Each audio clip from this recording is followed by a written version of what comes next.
एक सिचुएशन सोचिए। एक ट्रक जो प्याज से लदा हुआ है बिहार के एक गांव से मुंबई के लिए निकलता है। अब रास्ते में उसे 6 अलग-अलग चेक पॉइंट से गुजरना पड़ता है। उसके पास 4 अलग-अलग डॉक्यूमेंट्स होने चाहिए और 3 अलग सरकारी पोर्टल्स पर उसे लॉगिन करना पड़ता है। सोच के देखिए, अगर एक भी इंफॉर्मेशन मैच ना हुई तो क्या होगा? ट्रक रुक जाएगा, प्याज सड़ जाएंगे और किसान का नुकसान हो जाएगा। यही यही इंडिया में लॉजिस्टिक्स की असलियत रही है। लेकिन अब एक नया सिस्टम इस पूरी तस्वीर को बदल रहा है। आज हम बात करने जा रहे हैं यूएलआईपी के बारे में। तो चलिए इसमें थोड़ा गहराई से उतरते हैं। कई सालों तक इंडिया की ग्रोथ के रास्ते में सबसे बड़ी रुकावट सिर्फ सड़कों पर लगा ट्रैफिक जैम नहीं था, बल्कि सिस्टम के अंदर का एक ग्रिडलॉक था। एक ऐसा उलझा हुआ जाल जहां इंफॉर्मेशन अलग अलग सरकारी डिपार्टमेंट्स में फंसी रहती थी, जिसकी वजह से हर कदम पर देरी होती थी और खर्चा बढ़ता जाता था। ये सिर्फ एक कहानी नहीं है, ये हजारों ट्रांसपोर्टर्स और किसानों की रोज की सच्चाई है। हर पॉइंट पर मैनुअल चेकिंग, अलग अलग पोर्टल्स पर बार बार वही डेटा एंट्री और उनके बीच कोऑर्डिनेशन की बिल्कुल कमी। इसी केओस की वजह से इंडिया में लॉजिस्टिक्स का खर्चा इतना ज्यादा रहा है। और ये खर्चा कितना ज्यादा है? इंडिया की जीडीपी का पूरा 14%। ये ज्यादातर डेवलप्ड देशों के एवरेज से लगभग डबल है। इतनी बड़ी कीमत चुका रहा था हमारा देश इनएफिशिएंसी, डिलेज और बिखरी हुई इंफॉर्मेशन के लिए। लेकिन अब इस उलझन को सुलझाने के लिए एक सॉल्यूशन सामने आ रहा है। और इस सॉल्यूशन का नाम है यूएलआईपी। ये एक ऐसा प्लेटफॉर्म है जिसे खास तौर पर इंडिया के उलझे हुए लॉजिस्टिक्स नेटवर्क को जोड़ने और आसान बनाने के लिए डिज़ाइन किया गया है। और सुनिए, ये कोई एक और सरकारी वेबसाइट नहीं है, ये उससे कहीं ज़्यादा बड़ी चीज़ है। तो आखिर यूलिप है क्या? बिल्कुल आसान शब्दों में समझें तो इसे सरकारी सिस्टम्स के लिए एक यूनिवर्सल ट्रांसलेटर समझ लीजिए। ये एक एपीआई गेटवे है, जो एक टेक्निकल टर्म है। इसका मतलब ये है कि ये एक सेंट्रल ब्रिज की तरह काम करता है। ये अलग अलग सरकारी डिपार्टमेंट्स को, जो पहले आपस में बात नहीं कर पाते थे, उन्हें एक साथ डेटा शेयर करने का मौका देता है, वो भी आसानी से और सुरक्षित तरीके से। और सबसे दिलचस्प बात यह है कि ये जितने भी सिस्टम्स हैं, रोड मिनिस्ट्री का वाहन व्हीकल्स के लिए, रेलवेज का फॉइस फ्रेट के लिए, पोर्ट्स का पीसीएस, ये सब ना अपनी अपनी अलग दुनिया में काम करते थे। एक दूसरे से कोई बातचीत नहीं। यूएलआईपी आखिरकार इन्हें एक ही भाषा में बात करना सिखाता है। इसको समझने का सबसे अच्छा तरीका है इसकी तुलना यूपीआई से करना। देखिए, जैसे यूपीआई ने पैसों के मूवमेंट को आसान बना दिया, वैसे ही यूलिप सामान यानी कार्गो के मूवमेंट को आसान और स्मार्ट बना रहा है। यूपीआई पैसा मूव करता है और यूलिप कार्गो को उसकी मंजिल तक स्मार्टली मूव करता है। और ये हमें यूलिप के पीछे की सबसे पावरफुल आइडिया पर ले आता है। इसे आखिर इंडिया की इकोनॉमी का सेंट्रल नर्वस सिस्टम क्यों कहा जा रहा है? देखिए, इंडिया के लॉजिस्टिक्स की समस्या डेटा की कमी नहीं थी।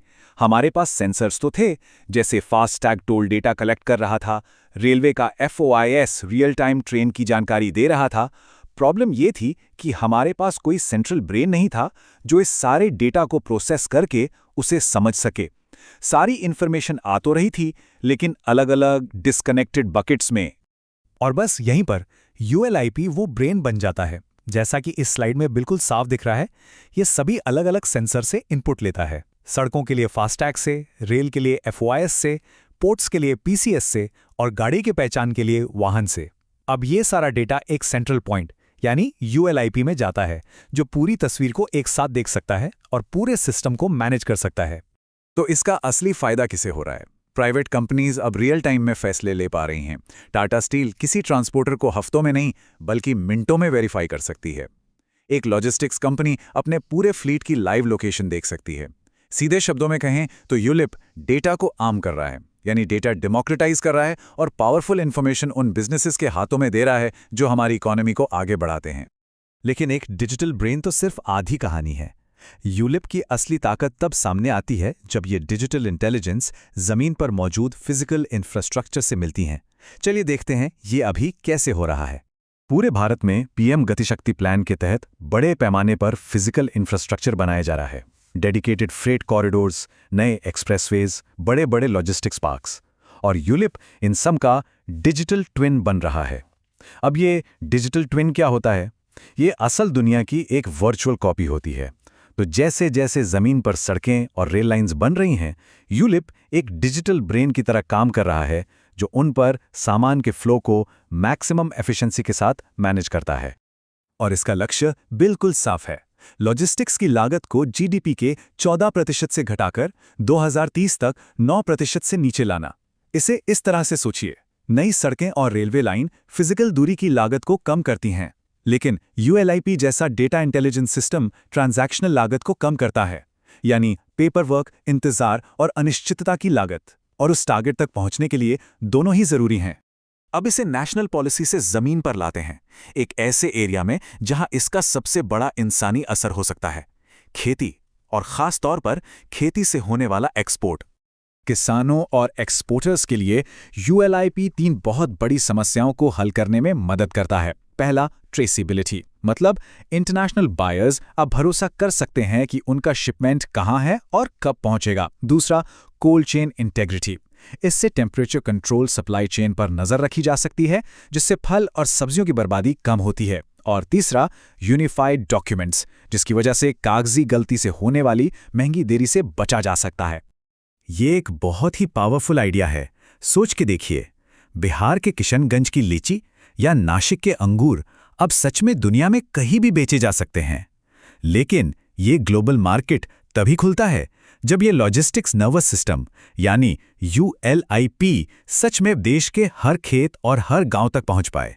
तो आखिर में यूलिप का भविष्य कैसा दिखता है और इससे हमें क्या सीख मिलती है? ये आखिर किस तरह से इंडिया के काम करने के तरीके को बदल रहा है? ये अब सिर्फ एक कॉन्सेप्ट नहीं है, ये पहले से ही बहुत बड़े स्केल पर हो रहा है। यूएलआईपी प्लेटफॉर्म पर अब तक 100 करोड़ से ज्यादा एपीआई ट्रांजैक्शंस हो चुके हैं और 1300 से ज्यादा कंपनीज इससे जुड़ चुकी हैं। और ये तो इसके अपनाए जाने की बस शुरुआत है। और यहीं से हम आते हैं सबसे ज़रूरी, सबसे इंपॉर्टेंट टेक अवे पर। यूलिप को सिर्फ एक सरकारी पोर्टल की तरह नहीं देखना चाहिए। ये डेटा इंफ्रास्ट्रक्चर का एक बुनियादी हिस्सा है। ये वो डिजिटल हाईवे है जिस पर स्टार्टअप्स और बड़ी कंपनीज इंडियन लॉजिस्टिक्स का भविष्य बना रही हैं। ये डिजिटल इंडिया की वो इनविजिबल प्लमिंग है जो हमेशा दिखती तो नहीं, लेकिन जिसकी वजह से हर चीज़ तेज़ी से बहती है। जैसे जैसे इंडिया का फिजिकल इंफ्रास्ट्रक्चर बेहतर हो रहा है और यूएलआईपी का डेटा लेयर और रिच होता जा रहा है, हमारे देश की लॉजिस्टिक्स लागत दुनिया में सबसे कॉम्पेरेटिव हो सकती है। इसके साथ हम एक आखिरी सवाल पर छोड़ जाते हैं।